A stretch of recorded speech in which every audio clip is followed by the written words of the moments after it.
Hello guys, welcome back to another video. This is the Football Connect. I'm your host Sam. So this is a video that is gonna include the Champions League because there is this Champions League as well to talk about. Unai Emery was announced as Aston Villa boss yesterday evening. The guy is coming from Spain. I don't know which team he was in exactly. Was it Valencia or Villarreal? Want somebody is to confirm with me, but he's coming from there to join in on a club that just sacked Steven Gerrard. I wanted to talk more about the club, the players, and him himself, on Emery, what he's gonna do, and the late manager who left. And also at the end of the video, I'm gonna include some Champions League and how the Champions League will look like today. In terms of these ones, I'm gonna give my predictions. Remember, the Bayern Munich big match preview will be done tomorrow, so I hope it'll be exciting. So, as we speak, Aston Villa midweek they fired Stevie G after he lost his last game as the boss of Aston Villa. They got a record, and there was nothing we could do for him to actually to save him. His record was 18 games lost, 18 games lost, and 12 games won, and the rest were draws, if I'm not mistaken. So the last game he lost it to Fulham by 3 goals to nil. There was nothing. There was no saving him now. There was really no saving grace. There was absolutely nothing we could say to save him. The guy had been having a terrible time. He drew 0-0 and go against Leeds. He lost to Chelsea, of course.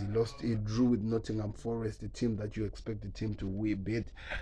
There was nothing really you can hold and say that this was intangible when it comes to Steven Gerrard and his team.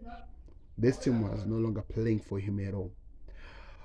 It was really painful to see that they were letting him down countless times. The club, the players really were no longer playing for the manager, and it is really sad. It's really painful to even put it into words. But he was sad, and were they right to sack him? Yes, I would think so. Of course, you'd expect that maybe the team would trust him and see what happens after the World Cup, because I believe that maybe he was going to work on his things and get a better team after the World Cup, but he never got that chance. He was sacked. It was a terrible one, and we talked about it.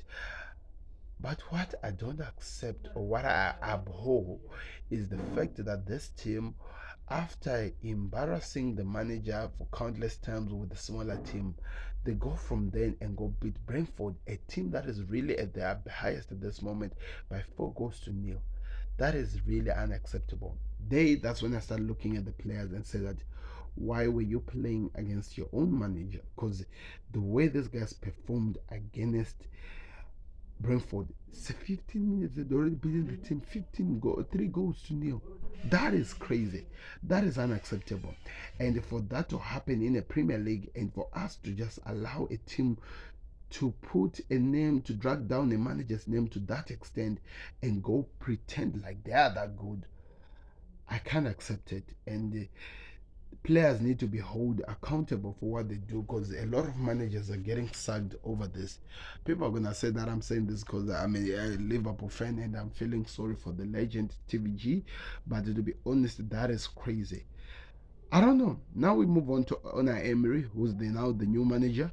I'm afraid that they might not really give him the backing he deserves. He is a good manager. We saw him at Arsenal. He was not given the right tools. They did not give him the right enough time, but he showed that he could produce something. Now the question is this: can he do something with Aston Villa? Or maybe they'll start okay, like everything roses, like they did with Stevie G, and things will turn on him as soon as the teams or the players feel like they don't like him, because that is so clear. But I don't want to ruin his good grace. He's starting on a new team, in a new squad, in a team that is good when it comes to playing, and I believe he can produce something with this club. He can give them something to smile about. Now we wait to see how the situation goes.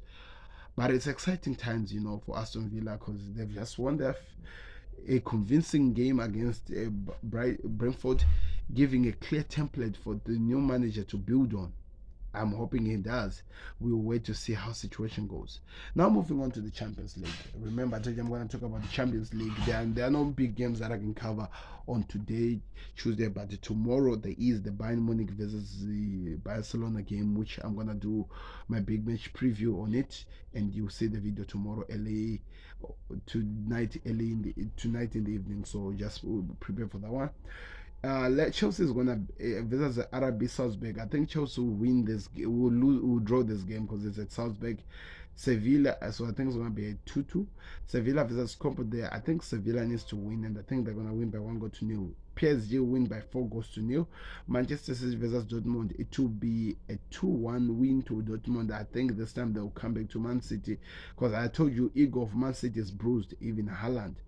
Dynamo Zagreb versus Milan. Milan are gonna win this game by 3-1. Benfica versus Juve. I think Benfica will win by 1-0. Celtic versus Shakhtar Donetsk. Shakhtar Donetsk will win by 2-0. RB Leipzig versus Real Madrid. Real Madrid will win by 2-1. Because I always expect them to be scored.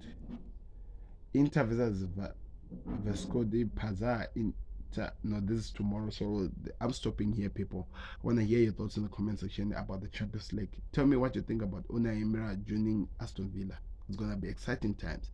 Thank you very much for watching. I've been Sam on the Football Connect. I'm out. Peace, be blessed. Click here to watch my video where I talk about what we learned about Liverpool's loss to Nottingham Forest. Click here for my big match preview and reviews.